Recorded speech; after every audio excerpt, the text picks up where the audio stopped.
Hello friends, good morning.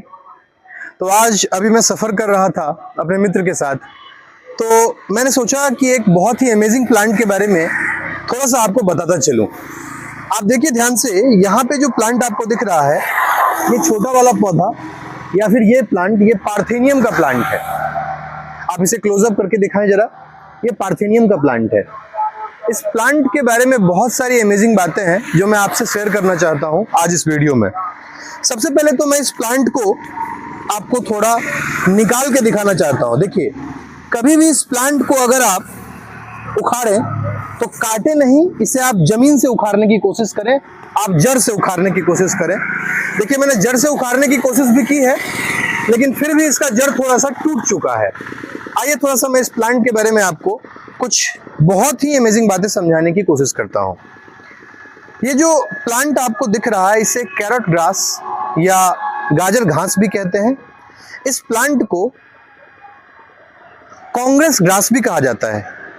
आखिर हमने इसे कांग्रेस ग्रास क्यों कहा, आइए समझते हैं इसको। सबसे पहले मैं ये बताऊं कि ये प्लांट इंडिया का प्लांट नहीं है। ये एक एक्सोटिक प्लांट है जो अमेरिका से इंपोर्टेड वीट के साथ आया था। एक्चुअली आज़ादी के बाद इन द 1950s यानी 1954, 55, 56 के वक्त क्या हुआ कि ये प्लांट अमेरिका से आया इंपोर्टेड वीट के साथ। एक फूड को, यानी कि जो खाने के जो रिसोर्सेज होते हैं, लाइक जो भी अनाज होता है, उस अनाज को बहुत सारे देशों में अमेरिका से ले जाया गया।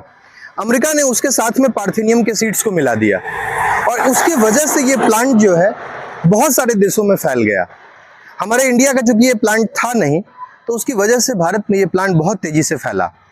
लेकिन पुणे में सबसे पहले बार ये रिपोर्ट किया गया था कि कुछ ऐसा है जो भारत में नहीं होता है, वो दिख रहा है बहुत ज़्यादा भारत में, रोड साइड में, खेतों में।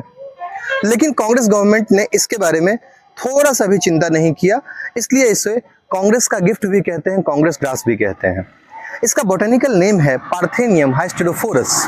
ये एक एस्टेरेसी फैमिली का प्लांट है। आखिर ये प्लांट इतना इंपॉर्टेंट, इतना अमेजिंग हमारे लिए क्यों है, आइए समझने की कोशिश करते हैं। आप देखिए, एक छोटे से प्लांट को मैंने उखाड़ने की कोशिश की है और इस प्लांट के अंदर थोड़ा सा क्लोजअप करके दिखाएं।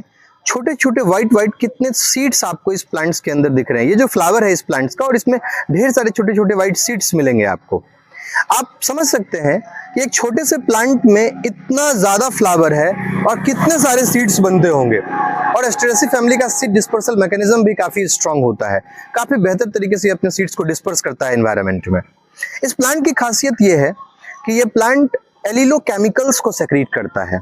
What are allelochemicals actually? ये ऐसा प्लांट है जो जहां भी ग्रो करेगा तो ये ऐसे केमिकल सॉइल में सेक्रेट करता है जिससे कि दूसरे जो क्रॉप प्लांट्स हैं वो सही से ग्रो ना कर सके। आप बताइए कि हमारे देश में, हमारा कृषि प्रधान देश है, उसमें एक ऐसा पौधा आ गया जो हमारे दूसरे क्रॉप प्लांट्स को ग्रो करने से रोकता है किसी भी तरीके से। ये प्लांट कितना खतरनाक हो सकता है। दूसरी चीज, हमारे पास बहुत इफेक्टिव तरीके नहीं है इस प्लांट को कंट्रोल करने के लिए। तो ये प्लांट इन्वेजिव हो चुका है। पूरे भारत के सब जगहों पे, रोड साइड में, खेतों में ये प्लांट भर भर के आपको मिलेगा। तो अमेरिका ने हमारे साथ धोखा किया, गेहूं के साथ मिला करके इसको भेज दिया, और कांग्रेस ने कोई कदम नहीं उठाया इसके कंट्रोल के लिए उस समय में।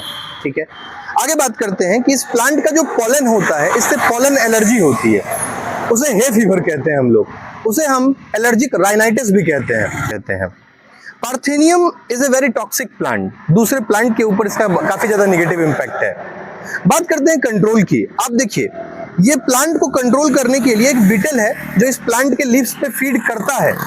लेकिन आप खुद सोचिए कि इतना ज्यादा इन्वेजिव है कि एक बीटल बहुत फीड करेगा भी तो कितना ही कंट्रोल कर पाएगा।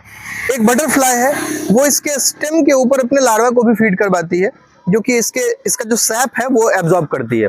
इससे ये प्लांट जो होता है सूख जाता है। लेकिन आखिर कितना ही इम्पैक्ट पड़ेगा इससे भी। तो ये बहुत ज़्यादा इफेक्टिव कंट्रोल मेजर्स नहीं है। नेचुरली ही है ना, बीटल और बटरफ्लाइज को नेचुरली कंट्रोल करते हैं, लेकिन बहुत ज़्यादा नहीं हो सका। और आज ये प्लांट हमारे भारत में जगह जगह पे, हर जगह देखने के लिए मिलता है।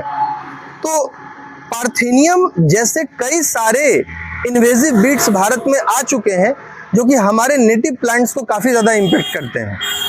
और तो जब भी आप इसको उखाड़ें, इसको बचने का एक ही तरीका है कि जहाँ भी खेतों वगैरह के अंदर है, कभी इसे काटे नहीं।